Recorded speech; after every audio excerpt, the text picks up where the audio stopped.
pendengar, saya Pramadanti di sini akan memenuhi tugas mata kuliah Teknologi Informasi. Nah, di sini sebelum memasuk ada 5 pertanyaan yang sudah diberikan. Nah, saya akan menjelaskan tentang seputar e-commerce dan marketplace. Nah, pengertian dari e-commerce. E-commerce adalah transaksi jual beli atau perdagangan yang melalui media elektronik dan atau internet, di mana di dalam sebuah transaksi jual beli itu dilakukan semuanya secara online, mulai dari itu pemesanan produk, pertukaran data, dan transfer antar dana. Nah, untuk pengertian dari marketplace adalah situs atau platform yang digunakan jual beli, di mana berbagai macam ada toko online di situ. Nah, jadi pengertian e-commerce dan marketplace itu tidak jauh berbeda, di mana dua fitur ini adalah yang dilakukan transaksinya jual beli itu secara online. Untuk selanjutnya kita akan ke 5 pertanyaan.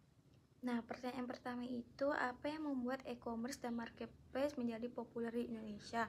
Nah, banyak berbagai faktor yang menyebabkan populernya marketplace dan e-commerce, yaitu penggunaan internet atau smartphone yang meningkat.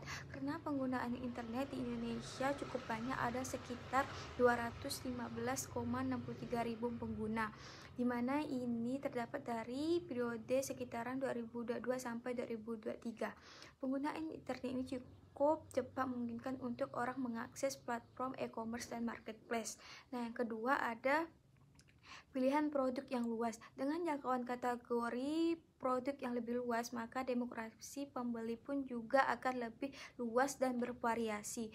Dan yang ketiga ada mempermudah pembeli. Dengan jangkauan produk yang luas, maka e-commerce dan marketplace pun selayaknya menyediakan berbagai fitur seperti yang dapat mengerut harga produk sejenis. Karena dengan adanya fitur-fitur mempermudah pembeli dalam memilih produk dengan harga, kualitas, dan keamanan terbaik. Nah, yang keempat ada menguntungkan penjual.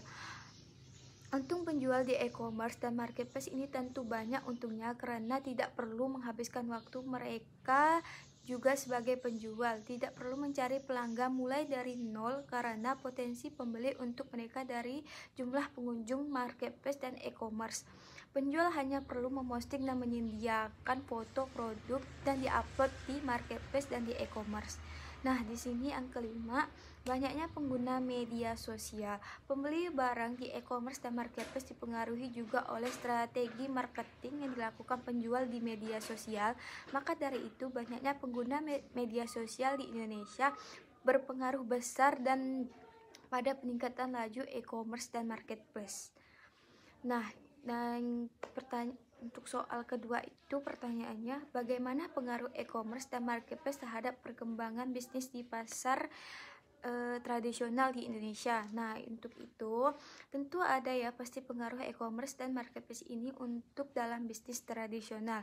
Sudah dapat kita tahu bahwa karena dalam belanja online itu mudah dan harga-harganya terjangkau. Tapi sebagian konsumen lebih suka belanja dan turun langsung ke pasar. Nah, lebih enak diraba gitu barangnya kan, juga terhindar dari penipuan. Sekarang sudah berkembangnya teknologi informasi yang membawa perubahan besar, entah itu dari segi produksi atau konsumen. Sekarang konsumen cukup dengan gadget, pemilihan situs online, pesan barang yang kita inginkan akan cepat kita dapatkan tanpa harus turun lagi keluar rumah dan atau kita pergi ke pasar. Nah, untuk yang ketiga pertanyaannya, apa tantangan dan peluang yang dihadapi oleh pelaku e-commerce dan marketplace di Indonesia? Nah, e-commerce dan marketplace saat ini banyak tersedia dan semakin mempermudah masyarakat untuk mendapatkan barang maupun jasa yang dibutuhkan tanpa perlu keluar rumah. Konsumen cukup mengklik, pilih barang, memasukkan dalam keranjang belanja, kemudian memilih metode pembayaran dan pengiriman. Barang yang disimpan langsung dan diproses pengirimannya ke tempat tujuan. Tentu tantangan e-commerce di Indonesia adalah satu, layanan pembayaran. Di satu sisi banyak sudah ditemui layanan pembayaran secara online. Namun di sisi lain pelaku e-commerce ini masih mengadopsi penggunaan pembayaran secara manual. Nah, untuk yang kedua yaitu arus logistik, dimana kita sudah tahu bahwa Indonesia ini negara kepulauan. Nah, bisa dilihat posisi grafis ini menjadi tantangan dalam e-commerce dan marketplace. Misalnya kita mau mengirim barang dari Indonesia Timur ke Indonesia Barat itu masih membutuhkan biaya yang sangat besar dan relatif mahal. Terus yang tiga, karakter konsumen. Sebagai besar konsumen menginginkan transaksi secara lebih personal. Masih ada kelompok konsumen yang menilai transaksi ini lebih personal dan percaya dibandingkan lewat website yang kaku. Dan tantangan lain itu banyak konsumen masih memilih e-commerce yang menawarkan banyak promosi dan harga murah. Dan yang keempat, jumlah produk lokal masih kalah dibandingkan produk impor.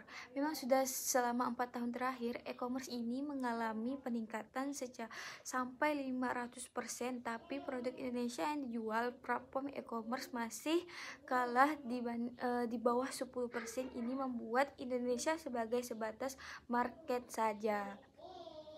Nah, untuk itulah tadi ada tantangan sekarang dari tantangan marketplace saat ini. Yang satu itu penundaan pembayaran.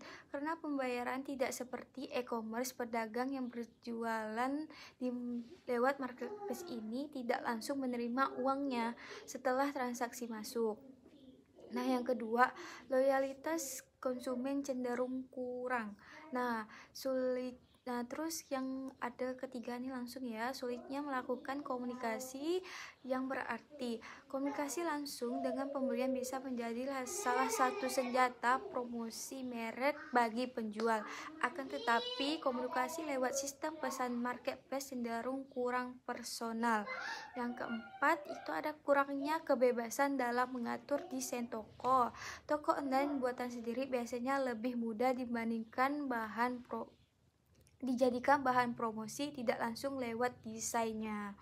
Nah, itulah tadi beberapa tantangan yang ada di e-commerce dan marketplace. Nah, untuk pertanyaan yang keempat tuh, bagaimana regulasi dan kebijakan pemerintah mempengaruhi ekosistem e-commerce dan marketplace Indonesia? Yang pertama itu sudah sangat jelas apabila pemerintah harus memiliki strategi dan rangkaian regulasi untuk semaksimalkan potensi yang dimiliki oleh praktik e-commerce dan marketplace. Guna menumbuhkan ekonomi sosial, e-commerce dan marketplace muncul sebagai inovasi teknologi baru yang memiliki potensi untuk mengubah tidak hanya proses bisnis namun juga perilaku sehari-hari konsumen. Nah, pertanyaan yang kelima, bagaimana pandemi COVID-19 mempengaruhi pertumbuhan e-commerce dan marketplace di Indonesia? Jadi pandemi COVID 2 tahun terakhir yang sudah kita lewati banyak sekali mempengaruhi pertumbuhan e-commerce dan marketplace karena penjualan marketplace dan e-commerce meningkat 25% selama pandemi. Volume transaksi meningkat hingga 78% dibandingkan tahun 2019 karena kita kena COVID itu kan di tahun 2020 karena bulan Maret awal pada bulannya COVID. Nah, jadi untuk pertumbuhan e-commerce dan marketplace mendadak meningkat berkali lipat dibandingkan yang diprediksi. Adanya COVID 2 tahun lalu terakhir dapat kita lihat kita sangat susah untuk berinteraksi satu sama lain, berjaga jarak. Maka dari itu akibat pandemi konsumen beralih ke platform online untuk memenuhi kebutuhan mereka. Ada keterbatasan waktu. Di sini dapat kita lihat keunggulan dari e-commerce dan marketplace di mana kita bisa lebih mudah berbelanja dan memesan barang tanpa harus kita keluar rumah. Nah, selesai sudah saya menjawab 5 pertanyaan tadi. Nah, semoga 5 pertanyaan itu apa isi dan jawaban saya itu bisa bermanfaat untuk kawan-kawan yang menonton video ini. Nah, di sini saya mohon maaf apabila terjadi salah kata. Nah, sebelum saya mulai video ini, saya ingin mengucapkan terima kasih yang sudah menonton video ini. Saya ucapkan Assalamualaikum warahmatullahi wabarakatuh. Sampai jumpa.